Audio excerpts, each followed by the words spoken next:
So I just checked the straw poll, and there were two votes. One was for Gurren Lagann, and the other one was for Voltron. Ooh. Which one of those would you rather talk about today? Voltron. All right. Sorry, Crown. My bad. Yeah. Oh, my bad. Have you seen that? What's up? It's a Game Grumps bit. Oh no, I haven't. Oh, okay. It's basically just them dying in a game over and over and constantly going like, "Oh, my bad." All right. Hello and welcome to Cape Corner, where we explore the history, story, and cultural impact of a different character or group every episode. I'm Blue. And I'm Jay. I really need to start doing it that when we're doing the cold opens that I still like do the intro, because last week I just didn't do an intro at all. Wait, really? Yeah, well, you don't listen to the fucking show when you're not on it. God damn it. I'm sorry. No, we did a Transformers episode last week, and it was like it opened up because we were doing the pre-show discussing what we were doing, and I was asking Jordan, I was like, have you watched any giant robot stuff other than Power Rangers? He was like, not really. I'm like, have you watched Voltron? And he's like, no. I'm like, have you watched something else? And he's like, no. And then he goes, I've watched Transformers. I'm like, oh, cool. Which Transformers have you watched? And he's like, 3 of the Michael Bay movies. And it was just like silence for a few seconds while I was fuming. And then I was really loudly like, okay, we're doing Transformers today. And fuck it, that's how we're opening up. But yes, now I actually have somebody here who does watch giant robot stuff. So today we're going to be talking about the Defender of the Universe and its 5 paladins, Voltron. So which Voltron series have you seen? I've seen the part of the original when I was like 10. Right. I don't remember jack shit from it. And I watched the entire new series on Netflix. And I Voltron loved it. Legendary Defender. Yes, but I also So don't remember too much from that either. it's so fucking good. It's amazing. I loved it. It's done by the same people who animated Legend of Korra. Might have been why I loved it so much. Yeah, because it looks great, and the characterizations are also good. Okay, so I have watched, like you said, some of the reruns of the old 80s Voltron show whenever it happened to come on, and I was watching TV at that time. And I've seen the whole Legendary Defender series, but I also watched the first couple episodes of Voltron Force, which was a series that came out before Legendary Defender that was like a sequel series to the original Voltron. Mm-hmm. There was also some kind of like CGI mid-90s movie, I think, but I don't know anything about that, so we're not going to talk about that. All right, so let's get to chatting. So I think we'll talk about the humans first, and then we talk about the robot. Okay.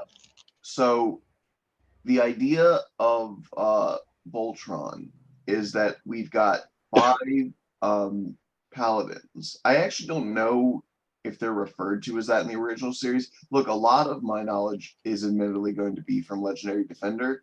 But I did learn some stuff about the original series to explain some of the jokes that they made in Legendary Defender. Because Legendary Defender liked to reference the original series a lot. For one thing, our original Black Paladin was Shiro. And I remember Shiro's name very clearly because his name literally just means white. Hang on. Let me actually pull up the stuff to help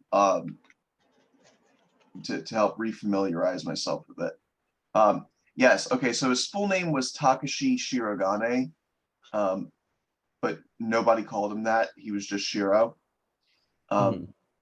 But in the American dub of Voltron Legendary Defender, which, by the way, I guess I should say, if I'm saying Voltron, I'm probably referring to American, English dubbed versions because it's not called Voltron in Japan. It's called Go Lion. Really? Yes. I didn't know that. Beast King Go Lion.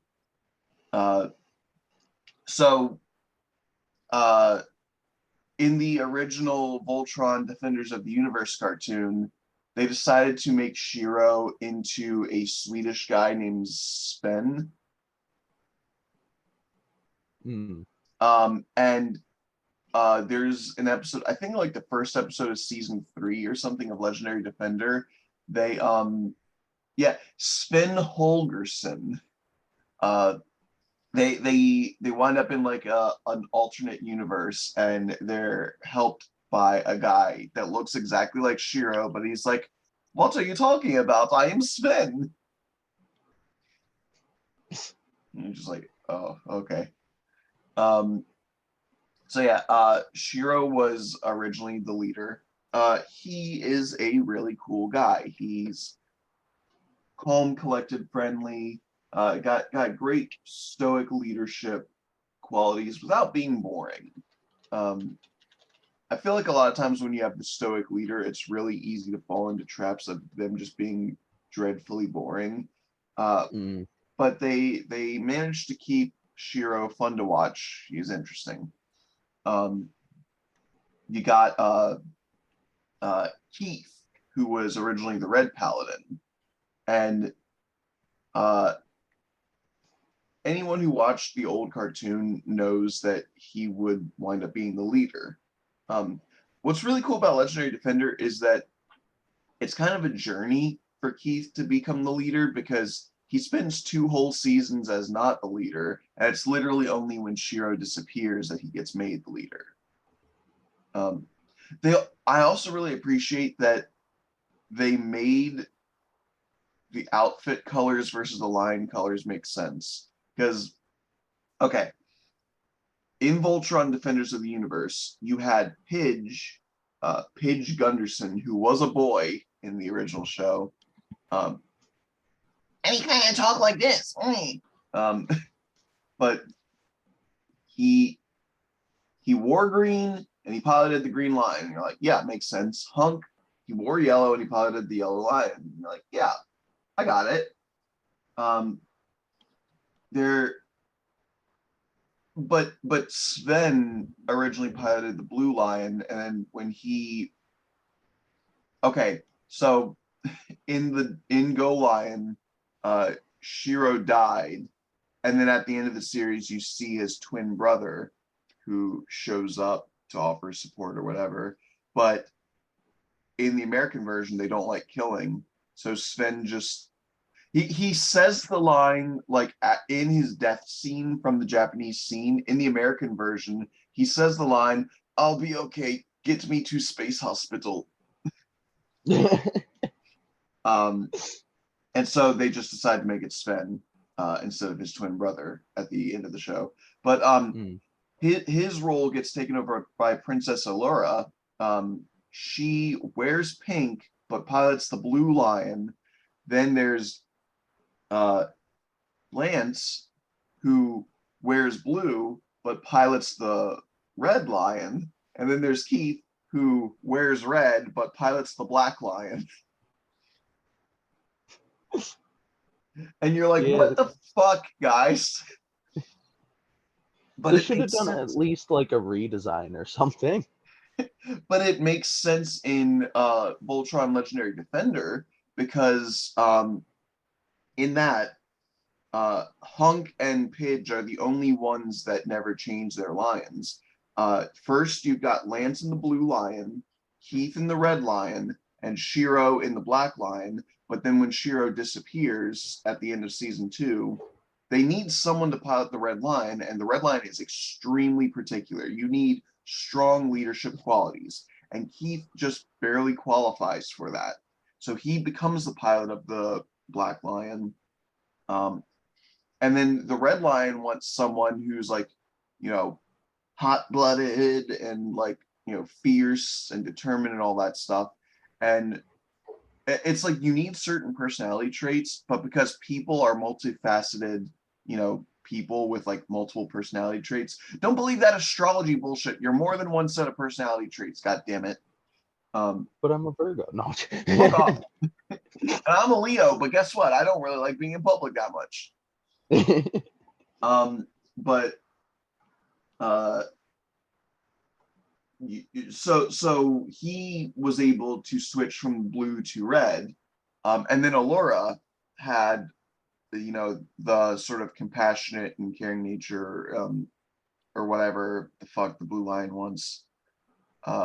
So she was able to pilot the Blue Lion. So because they all kind of cycled around like that, it makes sense why their outfits don't match in color, because they still have the outfits from when they were piloting the properly colored lines. And then Allura just wears pink because she's a girl. And you know, we're not progressive or anything. I'm kidding. Voltron is actually an incredibly progressive series. Shiro's gay. So that's cool. It's like every once in a while you'll have like a token gay character, but they're never like the leader. Yeah. Because nobody, I don't feel comfortable saying that. I was getting ready to say nobody wants to have to follow an F word, but I don't like saying that word. So I'm not gonna lie, I don't remember him being gay, but I definitely remember Pidge being trans. Pidge is a trans like representation, but Pidge actually isn't herself trans. Well, yeah. She's a cross-dresser.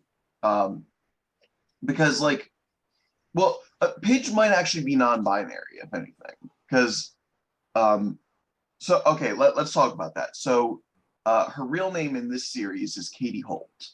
And the Holt family, or rather the Holt father and brother, both got kidnapped by the enemy alien faction called the Galra, first seen in season 1. And Shiro did too, actually, but Shiro managed to get away. But the other two are still out there in alien civilization. And so at the start of the series, Earth is not able to exit the bounds of the solar system. So we're not aware of all of the crazy galactic shit going on out there with all the aliens. But the version of NASA, the Space Defense Force or whatever the fuck they're called, I can't remember. The Holts were a member of that, and Katie was like the younger daughter, and she hadn't joined up with them, but she's very intelligent. She kept sneaking into the base to steal information, and when it became clear that they had considered her family KIA, she wanted to join in to get a hold of some spaceflight tech so that she could get out there and try and save them.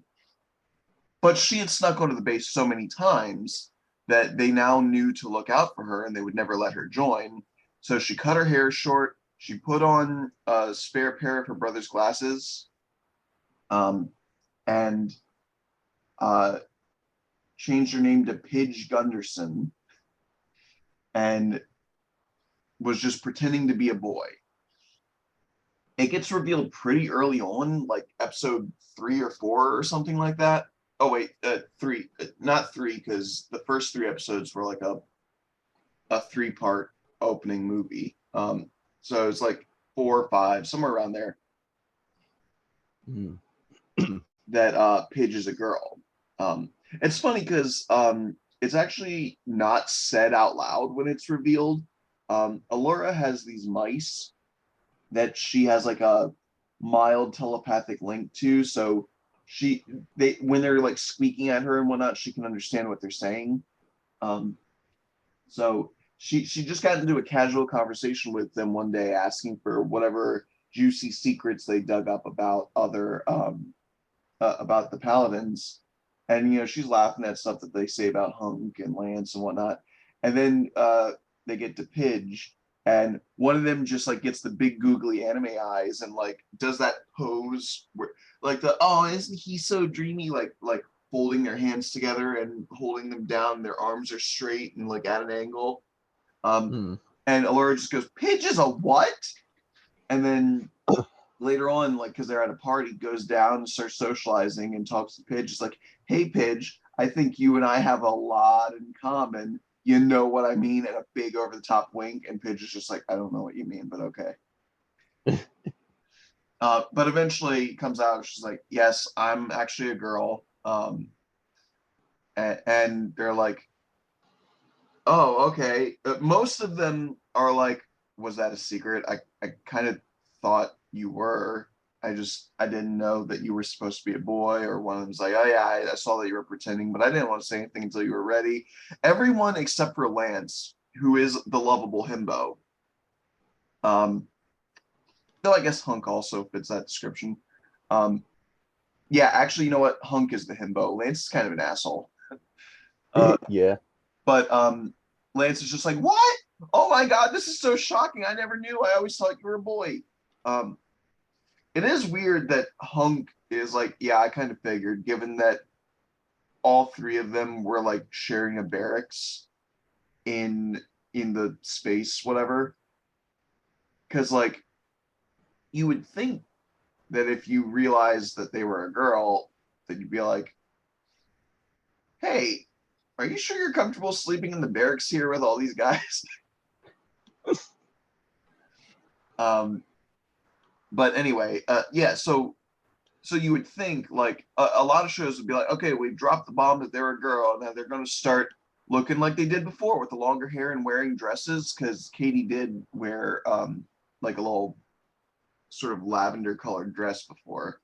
Um, but no, every single time they're wearing casual clothes, the hair is short and the uh she's still just wearing the Pidge clothes, and she's just like, I don't know, they feel nice to wear. I don't really think about it too much. She's like, I don't really care about my gender. Like, you guys can see me as whatever you want. I'm just me. Yeah. Um, though I do believe in the finale, when we skip ahead like 10 years or whatever, um, we do wind up seeing that uh, she does start growing her hair out longer again, but I think it's shorter than it originally was. It's more of like a bob or ponytail kind of length now, rather than the like down to the shoulder blades like it used to be. Hmm. All right. So we've talked about Shiro, Lance, and Pidge, and Hunk.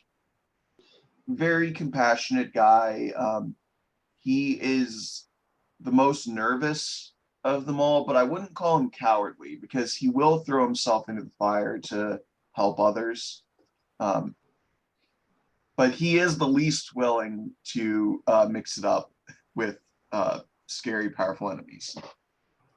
Uh, Keith Keith was made a lot more interesting in Legendary Defender, for reasons I'll get into in a little bit, but um, I'm glad that they did that, because I was fully expecting to not give a shit about this broody fucking Sasuke wannabe. Um, though he is closer to early Sasuke in the early seasons rather than Shippuden Sasuke, because they don't try to make him a fucking walking cool guys don't look at explosions trope.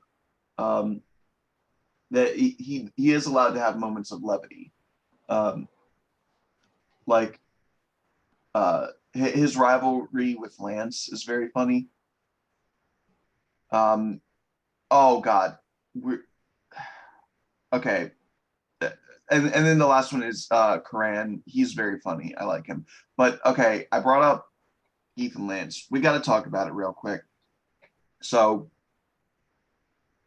I have long since learned to accept that I can thoroughly enjoy a series, um, even if certain members of the fan base are actually the fucking worst. And people like to talk about, oh, this fan base is actually cancer. Oh, Rick and Morty fans are a nightmare. Or, oh, fucking My Hero Academia fans are really bad. Which I've never understood that one because I've never seen My Hero Academia fans do anything but be like, I like these characters. Yeah, pretty much. People just like to hate on the fans of that one. Star Yeah, Wars fans, however, are actually terrible. they are horrible. Yes, you are correct. Um, and yet I don't think any of them are as bad as a few members of the Voltron Legendary Defender fandom. Because these ones actually committed crimes. Uh, you're gonna have to elaborate because I've never heard that before. So, season 2 had just finished dropping, and Mirror Studios was like, "Hey, Voltron Legendary Defender fans, we're going to have a few lucky people to come on a tour at Mirror Animation Studios." And up until this point, a lot of people, because it is a more progressive show, were trying to ship Heath and Lance, and Mm. their their hot, steamy, gay twink sex hadn't happened yet in the series. Spoiler alert: it doesn't happen because, in fact, two people can both be guys and have a relationship without them being gay. They're like, I'm for more gay rep in series, but there are people that will see two guys in a scene together and be like, they have to be gay. No, they really don't. Uh, in fact, not everybody has to be romantic at all. Like, some people can just be friends. I promise it won't destroy the LGBT community. But so these guys were uh, begging and pleading and fucking gnashing their teeth over Heath and Lance being gay. Well, one of them got to go on that tour to Mir Studios. And when they got there, they all had to sign like an NDA, right? Saying like, Mm.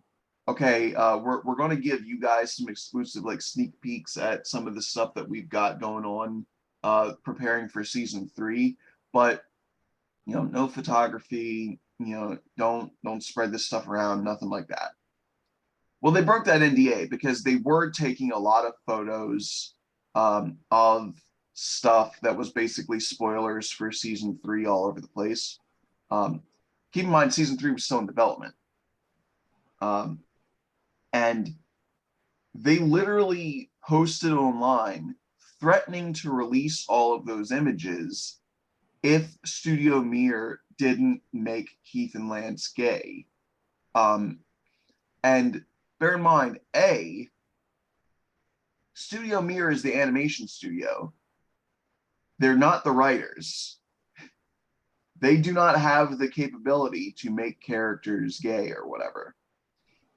And B, Netflix is the ones in charge of the series. So if Studio Mir wound up allowing this crazed rabid fan to leak a bunch of information about an upcoming season on the internet, the Netflix would punish Studio Mir.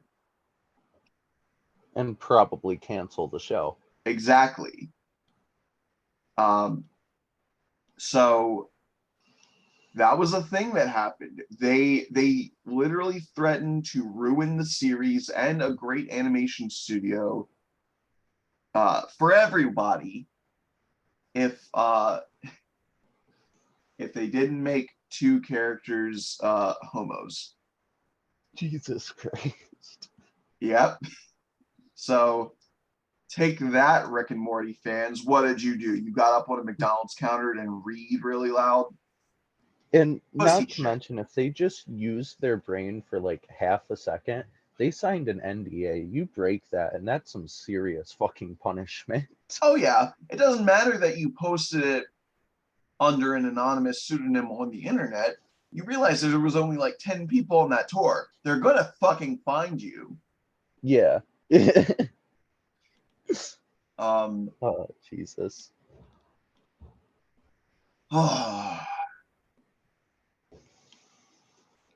okay, so let's talk about Voltron.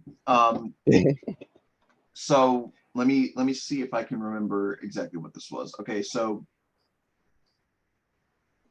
I believe the origin of Voltron was that um, okay, so I mentioned the Galra. They were the bad guys. Um, Mm. their counterparts are what the fuck is I almost called her Alita. That's this isn't the Code Lyoko episode. Allura. What the fuck was she again? The Alteans. That's them. Okay, so there were these two really big galactic races, the Galrans and the Alteans, and they wound up uh, meeting with each other and forming like a treaty where they were working together. It was all really cool. And there was a uh, Altean woman named Honerva who was a scientist, and her and the king of the Galrans or of the Galra. Uh, shit, I keep thinking Lothor, but it's not Lothor. What? Fuck. Hang on. Zarkon. That's it.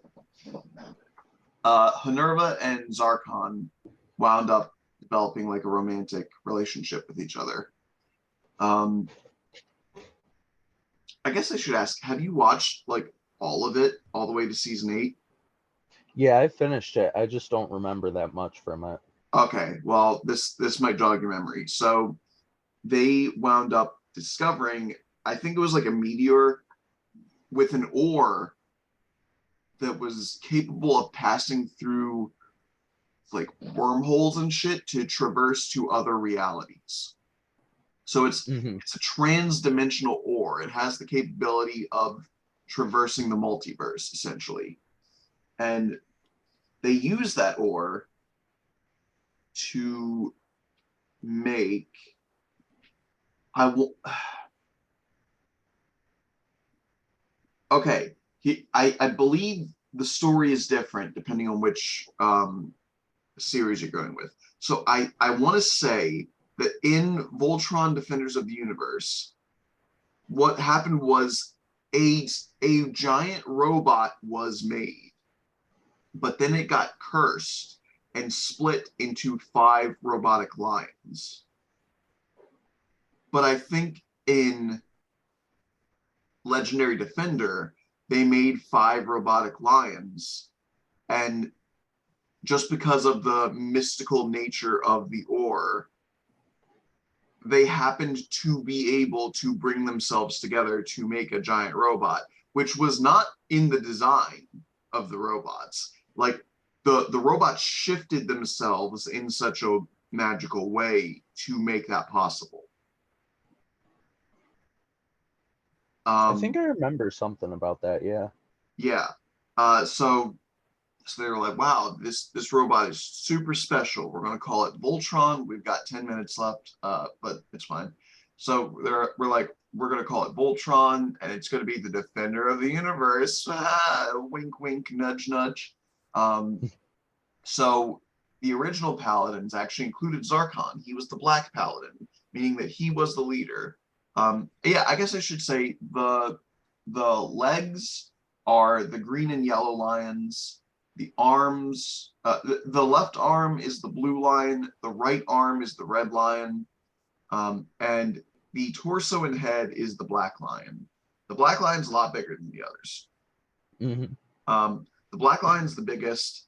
Then the green and yellow ones are the next in size because they're the legs, and then the red and blue ones are the smallest. Um, So get fucked, Lance. You're always small no matter what. Yeah. The girls is just as big as you are. All right. Uh, but so what was it? There was like dark energy that they were tampering with or something. And I think it was a dark energy that they discovered from their experiments into the multiverse. What the fuck? My lights just went out. Well, my computer's still on, so we're still going. So that's good. Um, but so they discovered this dark energy, and it started corrupting Zarkon and Hamura. And eventually Hamura became a gross, creepy witch lady called Hagar. Zarkon became fully evil. He started wanting to use Voltron to conquer the universe. And the rest of the Paladins tried to stop him, but I think he fucking killed them all. And King Alfor, who was the king of the Alteans and the father of Allura, he basically shoved Allura and her attendant Karan into cryopods to save them. Oh, and their castle, the Castle of Lions, is also a spaceship. So I think he sent it off of Altea with Allura and Karan inside. They got wiped out. So Allura and Karan are the last of the Alteans. Well, I guess Hagar too, but she's got like a different skin color and everything. She doesn't seem like an Altean anymore. She technically is, but she's a very corrupted Altean. Mm. And we wouldn't know that she was an Altean until episodes later when Allura managed to see Hagar without her hood, so she saw her fucking pointy elf ears. Which is an Altean trait. They're basically like, you know how elves are in Lord of the Rings? Yeah. That's what the Alteans are, but in space. Which Just space elves. It's pretty cool, though. I'm not gonna lie. Imagine Legolas shooting a laser bow. Yeah, that would be dope. Exactly. So basically, the Galra just started taking over the universe bit by bit over the course of, what was it, like 1,000 years or some shit. Yeah, it was something crazy like that. And in order to keep Voltron out of his hands, they split the lions up and hid them on a bunch of different planets. And the blue lion went to Earth. So all those years later, Keith, Hunk, and Pidge are all at their little space academy, and they kind of suck at being a crew. But things kind of change when a Galra pod crash lands on Earth. Shiro, who now has a white tuft of hair in front, it all used to be black, and a big scar across his nose. And they cut off one of his arms and replaced it with a cyborg arm. So now he's full of PTSD. He's got a bunch of his memories are scrambled up. He can't remember what happened for the 2 years he was gone, but somehow he's back on Earth. He starts screaming that the Galra are coming. They obviously try to put him in like a quarantine area, but Keith always respected Shiro. He shows up. He's a dropout from the Space Academy. Him and Lance both show up at the same time to rescue Shiro.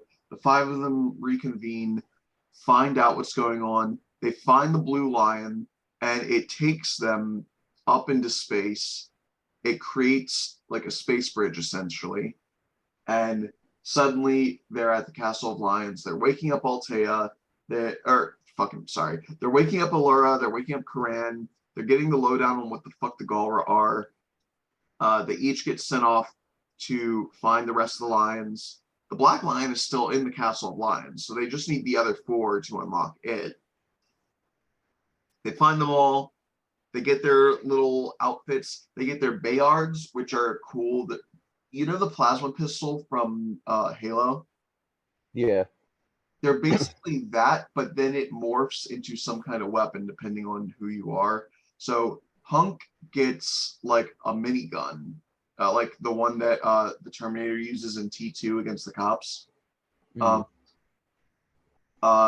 Pidge gets what appears to be like a little dinky dagger thing, dinky laser dagger, but it also functions as like a grappling hook. So Pidge starts Batmaning around the place. It's pretty cool. Lance gets a sword. No, sorry. Keith gets a sword. Lance gets a rifle. Shiro does not have a Bayard because Zarkon still has the Black Bayard.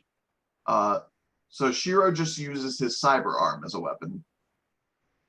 It gets all glowy when he punches, so it still counts. Later on, they would retrieve the Black Bayard, and when they all do their little swaparino, it's cool because their outfits are still the same color, but their weapons will be different colors. So like Lance starts using the red Bayard because he's piloting the red line, so now he has a red sniper rifle. That Keith winds up with a black sword, pretty dope. Allura, when she has the blue Bayard, it's a whip, which. What aren't you telling us, Allura, about your personality? She's into some stuff. She is. And you know what? I can see it. There's enough ambition behind those eyes. And so we have the new Voltron Paladins. And they go around and they start liberating people from Zarkon's forces. They become heroes, the defenders of the universe. And it's very cool. And God, I wish that we didn't have 2 minutes left because that would be a good time to be like, here's the ad break before we start talking about Lothar and his disgusting handsome face. They made him really, really hot, and it's upsetting. They also surrounded him by all girls. Like his entire squad is girls. And it's just like, I see what you're doing. Stop it. And they're all like different. You got the one weird fish-headed girl, and you got the big beefy girl with the bad ears. And it's like, I see what you're doing. No. Is there anything else that you want to talk about in this last minute before we cut to our little ad break? Well, it's not really related to this, but if y'all like the vibe and the art style of this show, you should definitely check out the She-Ra show on Netflix too. Really? I've heard good things about it. Really good show. I loved it. All right. I'll probably get around to it someday. I've got a lot of things that I should watch and I just haven't. That's the beauty of executive dysfunction, baby. I feel. Yeah. All right, we're just gonna kind of meander for a little bit in these last seconds, but we'll be back after an ad. It's the same fucking ad as always because this podcast hasn't blown up big enough for me to get another ad deal yet. All right, and we're back. Right? Yep. All right. So, okay. Things kind of go crazy at the end of season 2. A big fight with Voltron and Zarkon's own mech culminates in a big explosion. Zarkon's fucking obliterated, and Shiro just vanishes, and we don't know what happened. So starting season 3 is when they do the whole swap around with the Lions. Keith starts learning to be the leader. Season 3 is also when we find out that Keith is actually half human, half Galra. Oh, I remember that. And it was really cool. It was a very interesting thing they do with his character because he winds up joining with a faction called the Blade of Melmora, I believe, which is a sick fucking name. The Blade of Marmora. Okay, I was very close. I was one letter off. Well, they talk in British accents, the Galra, right? So I always heard it as Malmora, but it was Marmora. Whatever. Point is, it's a cool fucking space ninja crew, and they are Galra, but they're Galra that don't like the tyrannical nature of King Zarkon and his fanatic Galra. So they're basically doing shadow ops to take down the Galran Empire from the inside. It's so cool. And Keith decides to join them because it turns out his mother, yes, his mother is a member of the Blade of Marmora. And in fact, he gets to meet his mother and teams up with her in the series. It's really cool.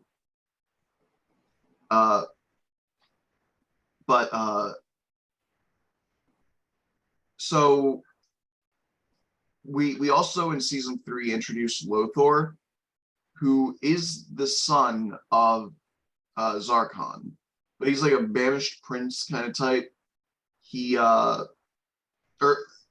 sorry, wait. Oh fuck. I've been saying his name wrong. Lothor is the bad guy from Power Rangers Ninja Storm. Prince Lotor is a bad guy from Voltron. Sorry. It's Lotor. His name's a lot harder to say than Lothor, so that's why my brain kept going to that. But yeah, so Lotor is in fact the son of Zarkon and Minerva, so he is half Galra, half Altean. I'm looking at his Wikipedia page, and it says he possesses a messianic complex, which, yeah, that's true. He does have that. He's like, the war was between the Alteans and the Galra, so only I, the blend of the two species, can truly bring the galaxy to unity, and I'm so pretty and great, and you should follow me, and might makes right, and oh yeah, he's got a slightly better ideology than his father, where his father's like, I'm the strongest, and so I'm going to own everything. Lotor is like, I believe that strength can come from our followers who we subjugate. So, like, we should allow them to retain their cultural heritage and like, we should still own them, but we should let them have more freedom as individual species and races. It's like, that's cool. You still want to enslave us, though. It's just nicer slavery.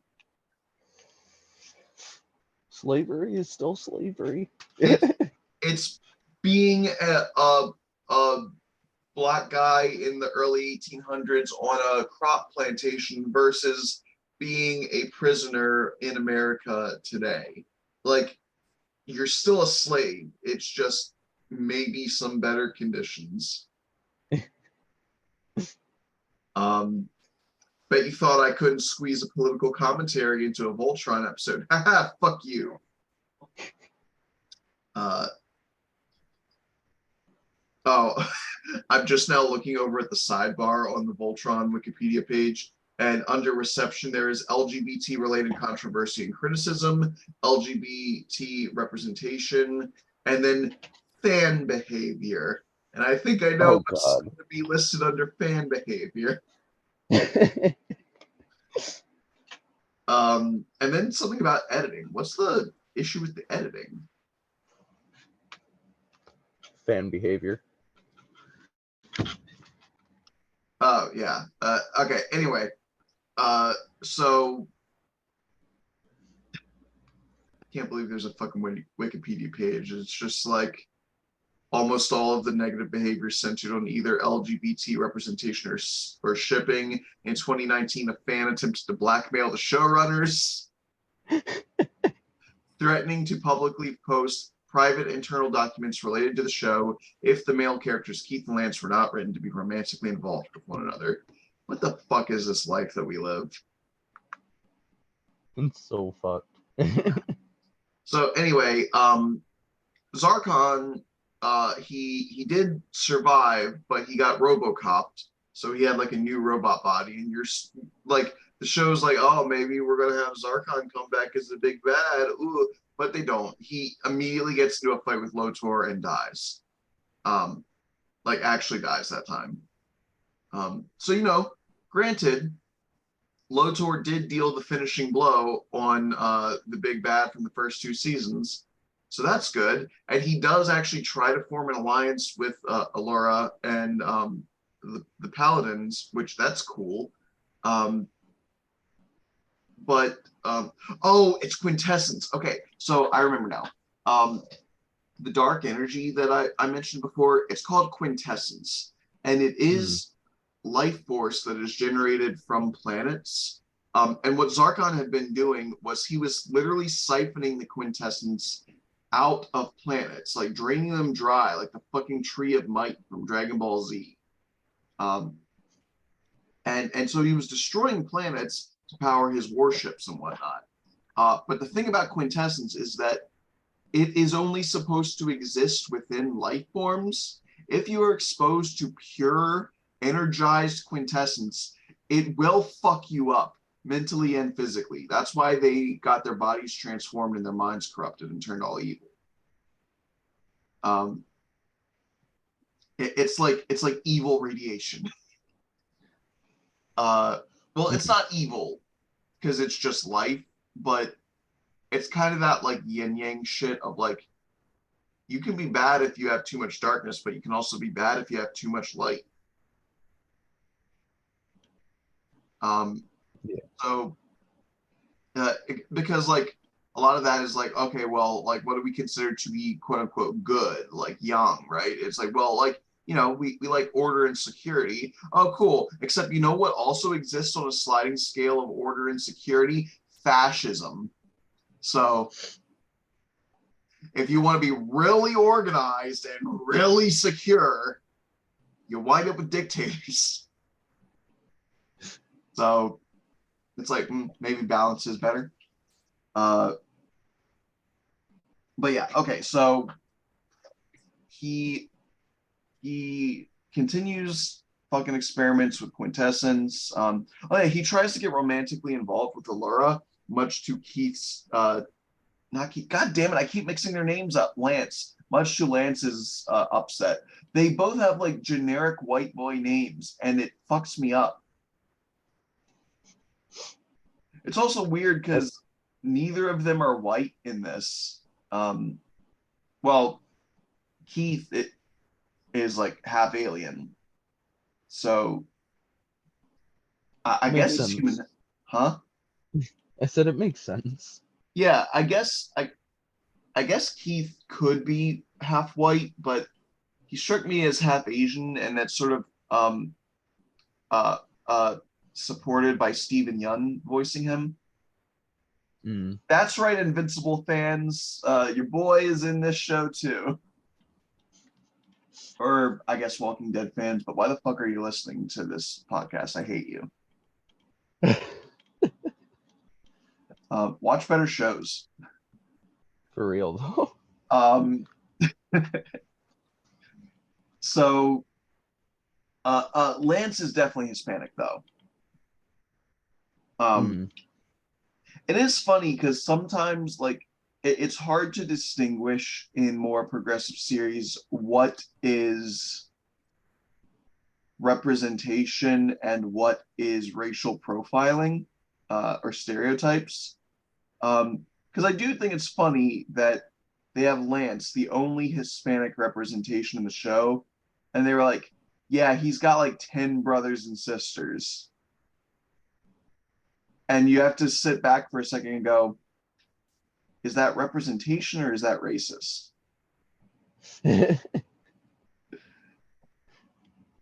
Because it's like, sure, that's a thing that happens in Hispanic households, but I guess But I it's mean, they also make jokes about that too, though. yeah. Oh, Like most Hispanics that I know also make jokes about having so much fucking family. if there's one thing I've learned from my friend Lou, who is Mexican, as in he lives in Mexico, don't fucking at me. Um, he he has brought to my attention more than once. He's like, no, Mexicans make a lot of like terrible jokes. Like we're kind of assholes. I'm like, oh, okay. Yeah, that's also true. Like I work at a McDonald's now with a bunch of people who only speak Spanish, and one of the managers is bilingual. But he was so like something I discovered about McDonald's is that our outfits are color coded. If we're wearing gray shirts and blue hats, we're 18 years old or older. Um, if you wear yellow shirts and red hats, you're a minor. Um, there was a girl working there one day who was wearing the yellow shirt and the red hat, and Renee, who he's got to be 30 or something, comes over and he's just like he was just making a joke. He's like, oh, I love this girl right here. And one of the other coworkers is like, she's 14. And he's like, oh, that's fine. I'll wait for her. You'll wait for me, won't you? And like, Oh my god. yeah. And I mentioned that to my friend Lou, and he's like, yeah, that sounds like a joke a Mexican would make. He's like, that's, Gee. I'm like, who, man, like, I don't know. Maybe once upon a time I would have found that funny, but nowadays I'm just like, oh, good. I don't know, man. I've just known of too much shit to be happening in the last 10 years for me to enjoy that. Yeah, it's hard to stay ignorant to that stuff anymore. Yeah, I wouldn't be surprised if I found out he was a YouTuber.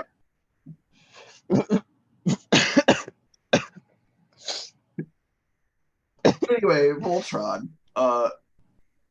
Okay, so Lotor, like there becomes this like political intrigue shit for a while, right? Um, Mm. oh, and at one point Shiro appears again. Um, it seems like we found Shiro and all is good. Um, and he takes over the Black Lion again, and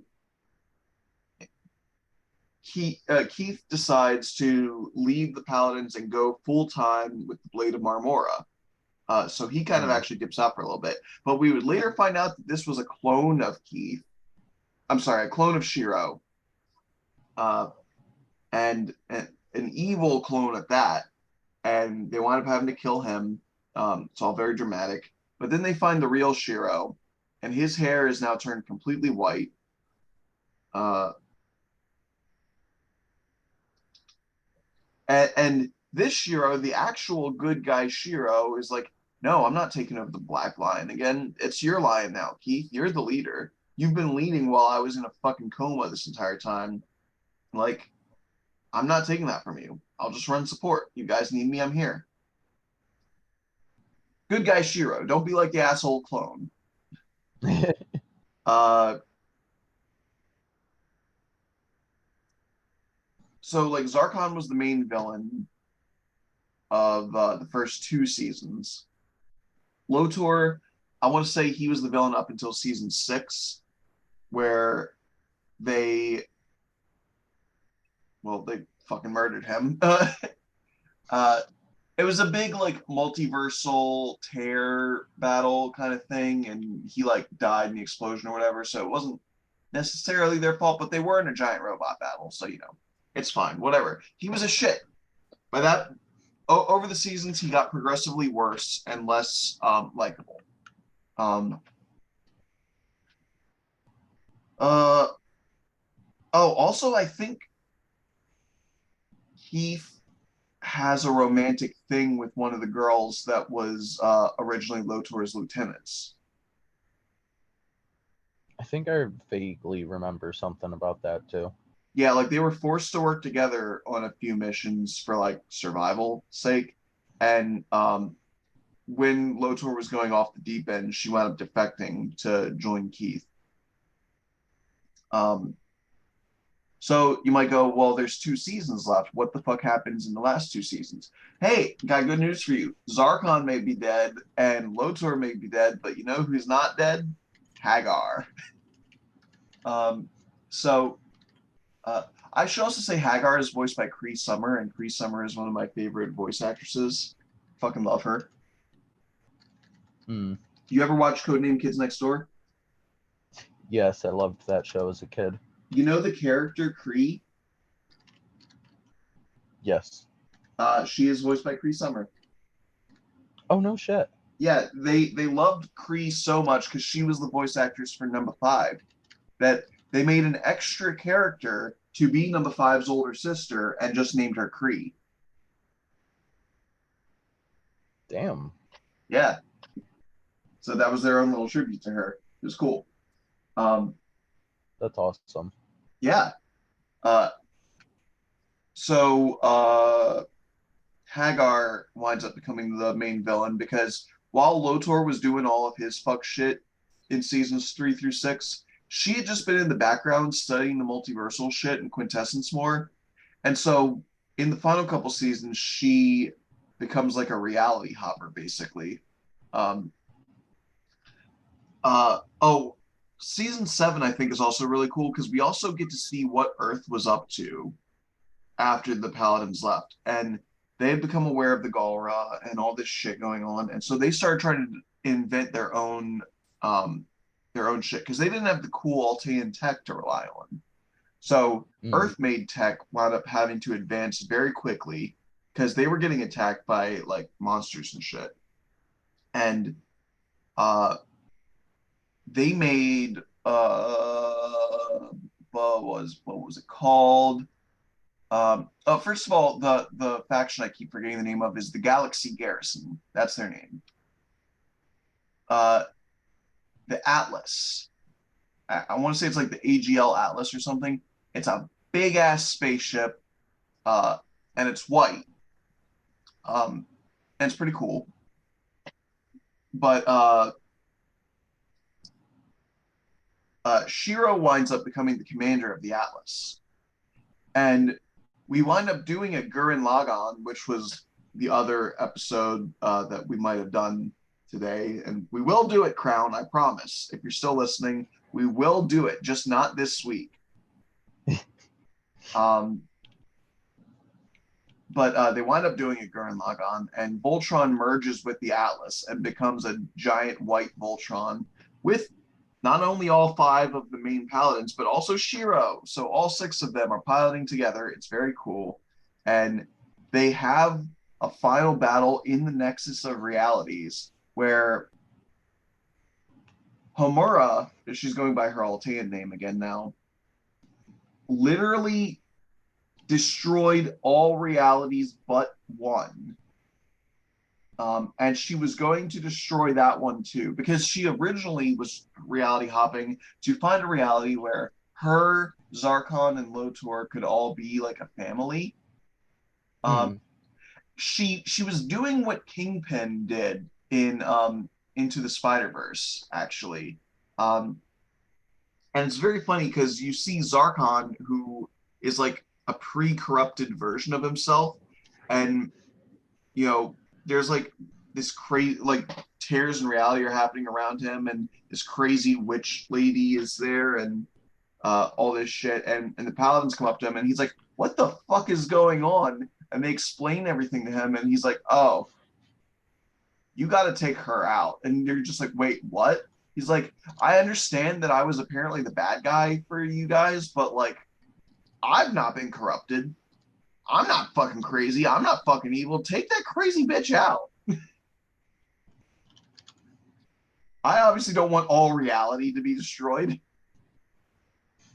Um, so they get to a point where there's only one reality left in the multiverse, and they finally manage to beat Homura, um, and Allura winds up meeting with her in like this like psychic mindscape or whatever, and she does a talk no jutsu.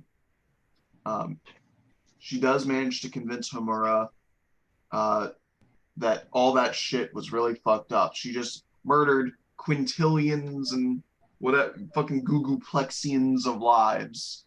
Um, and she's like, okay, we have a MacGuffin thing that we can do where if you and I give up all of the quintessence in our bodies, we can restore all the realities that I destroyed.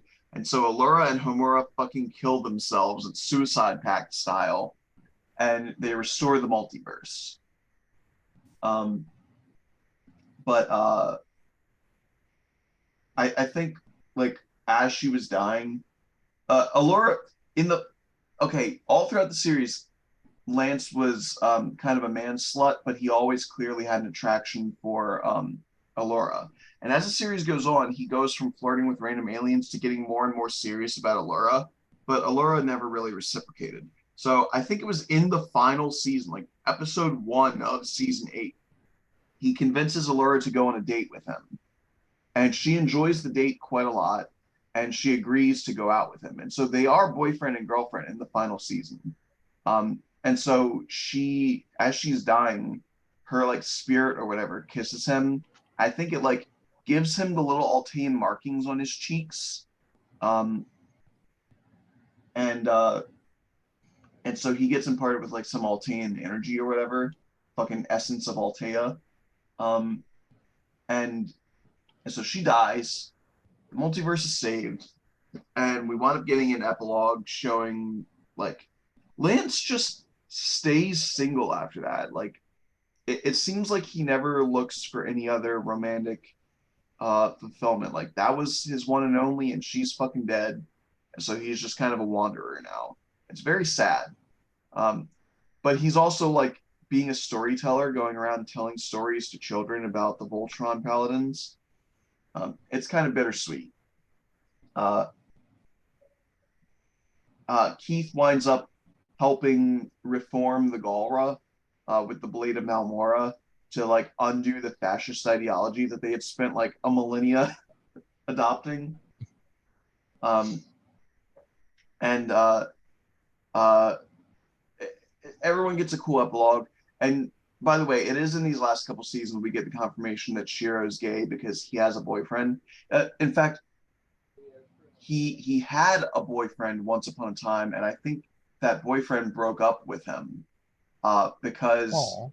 Shiro was risking his life too often in his Galaxy Garrison missions, and he didn't want to be with someone who was constantly endangering himself.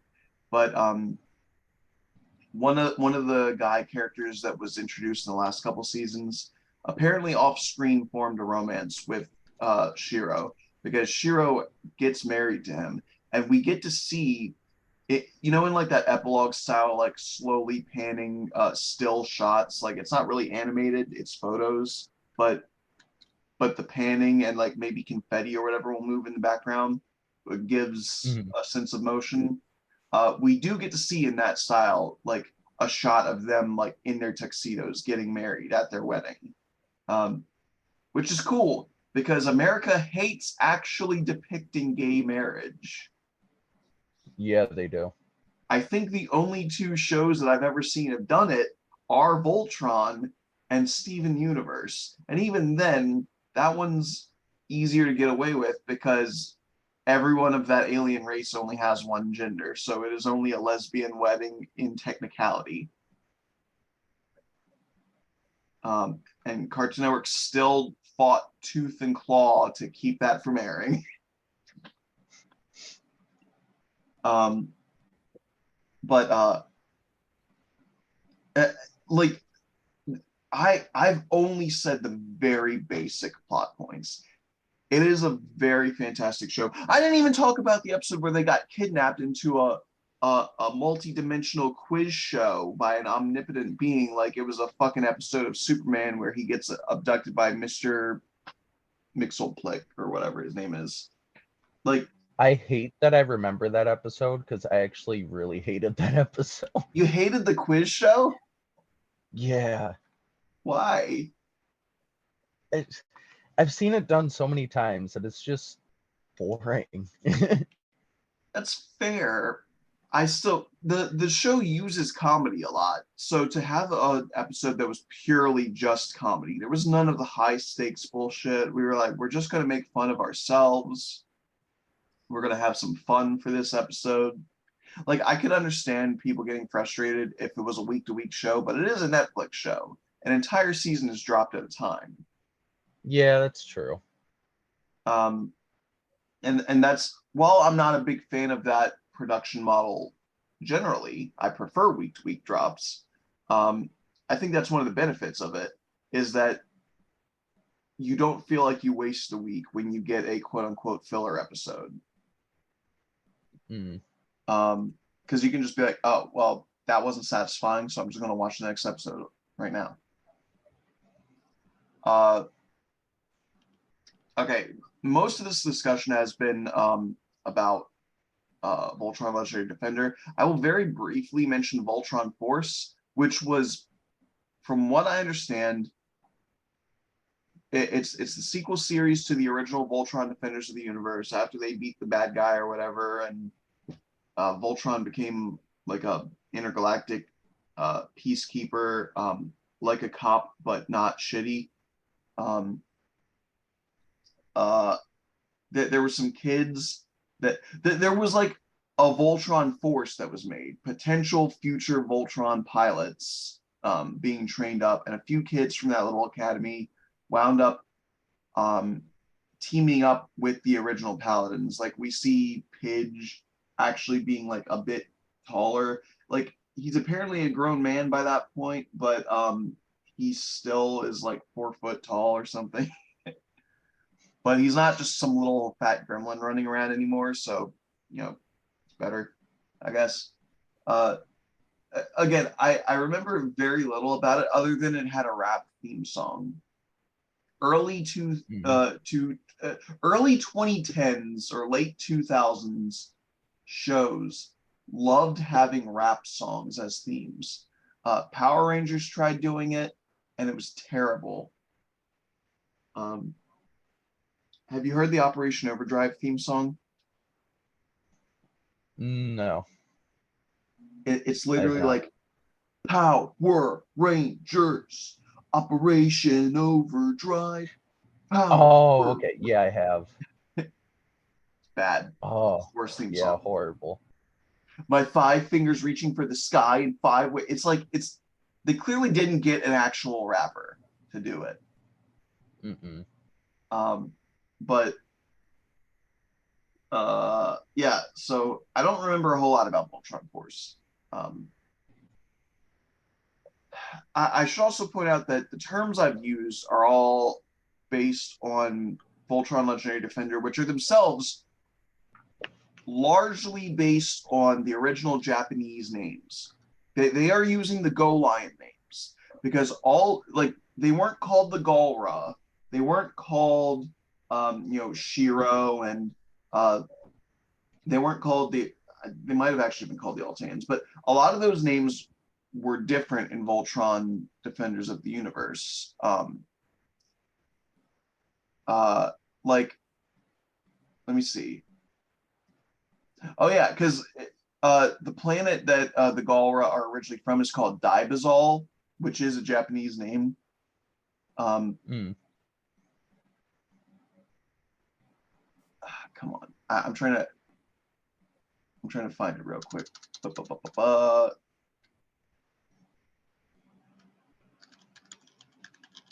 Okay, it's not giving me anything, but oh yeah, they changed the names from Planet Altea to Planet Eris, Planet Dibazol to Planet Doom. Uh, uh, I can't. Oh, that's something I didn't know. So Lotor's name in Japanese was in Go Line rather was Prince Syncline, which makes sense now why in Legendary Defender the ships that he builds are called Syncline ships. Oh, okay. Yeah. Um, but anyway, all that is to say, terms were changed and whatnot. Now, there is something else I got to mention about Voltron, which if any diehard fan stumbles across this episode and I don't mention it, they will get mad at me. We got to talk about vehicle Voltron. So you remember how I said that Voltron in Japan is based on the series Beast King Go Lion? Mm-hmm. Well, Voltron Defenders of the Universe had like a series 2 to it, where it was a 15-piece robot made from different kinds of vehicles, like submarines, construction equipment, race cars, spaceships, airplanes, stuff like that. Um, there were basically 5 squads of 3 kinds of robots. So this 15-piece monstrosity would form into a giant robot, and they called that the new Voltron. That is from a completely different anime called Armored Fleet Die 15. And they just went, it looks like it could be a Voltron. The animation style looks similar enough, so we're just going to make that more Voltron. So they mashed 2 completely different shows together, and nobody who is a fan of old school Voltron likes the vehicle Voltron. Like That's great. it's that's just how it is, man. Not that I've had a whole lot of experience with other Voltron fans, but like, okay, hang on. Let me. I gotta do that bit of the show where I send you a picture, and so the fucking the viewers have no, or the listeners have no fucking context for what I'm showing. God damn it! Can I get a good picture of this motherfucker, please? Okay, there, that's good enough. Okay, so as a reminder, this is the original look of Voltron. It's a little bit more Lego-y than our Legendary Defender version, right? Mm-hmm. And this is the one made from vehicles. And it That looks looks, more like an Optimus Prime type of thing. it does. I don't necessarily hate the design overall. Like I like the helmet. It gives me kind of like a samurai vibe. The problem is that when you're making something of so many different individual parts, the individual parts become a lot easier to see. His feet are Mm-hmm. just cars. Those cars have not changed at all. They're just cars.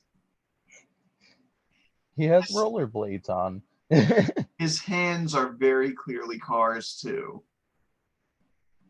Um, it's just it's not a very streamlined design.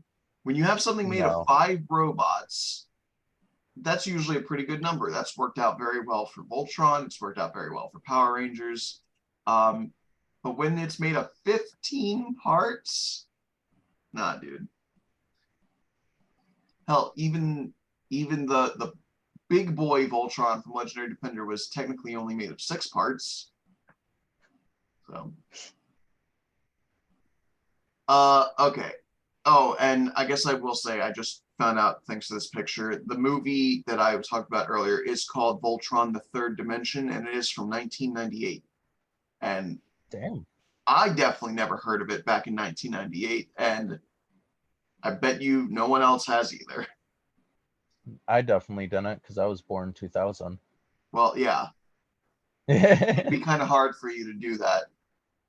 Yeah. You weren't even a sperm in your daddy's nutsack yet. All right. I think that's about all I really have to say about Voltron. If you guys want to watch Voltron, I promise you don't need to watch any of the old stuff. If you really like the first couple episodes of Voltron Force and want to get into it, good on you, man. It seemed generic for me, and I didn't feel like watching it. But I will recommend watch Voltron Legendary Defender. Watch all 8 seasons. That shit is good as fuck. I agree. Do you have any Great other fucking show. thoughts on Voltron? No, not really. Also, a robot made out of lions is really cool. Yes. Because his Oh, hands. and Hmm? sorry. I was just gonna say his hands are lion mouths, and so they roar. Yeah, that's actually really fucking dope. They also, in Legendary Defender, teased us quite a lot with the finishing move of Voltron, because in every single old Voltron episode, they go form blazing sword. And the blazing sword, it is a sword on fire, which is sick. And I remember we didn't get any kind of sword until like I think the season finale of season 1, in which Keith did the anime sketch line movement thing like super intense, and he like slammed the red Bayard into Voltron's console, and it formed a sword. It was not a blazing sword, but it was a sword.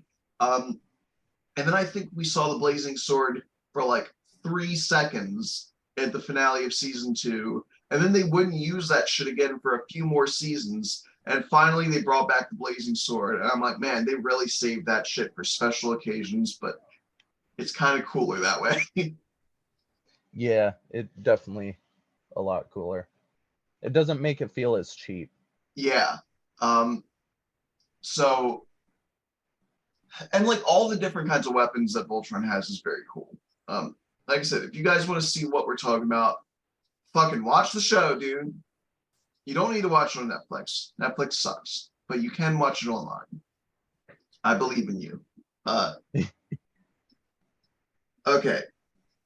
Thank you guys for listening. This was the first episode we did in a long time that actually featured a poll. If we do polls some more, you can vote on them. Go to the Cape Corner Discord.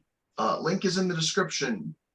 And sometimes I do the polls where you can vote on the episodes. You can also drop suggestions for what kind of episodes you want to hear. You can follow me at Cape Corner on Twitter. You can follow Jay at Shitposter of America on Facebook.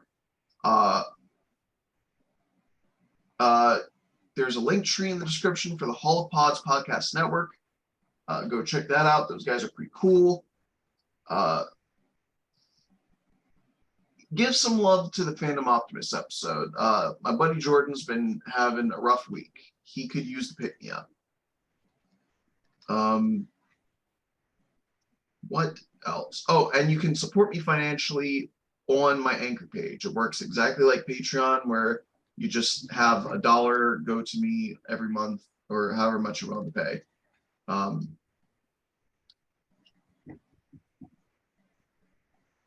think that's about it. Share the episode with a friend as well. I think I actually said all the things I'm supposed to say in this episode. Oh my God. I always forget something. All right. Well, on that note of pride for myself, Jay, thank you once again for joining me on this. It's nice to have an episode where you actually know some stuff too.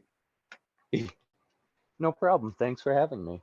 Also, what I was going to say earlier, before the time clock runs out, is She-Ra and Voltron are made both by DreamWorks Animation. Oh yeah,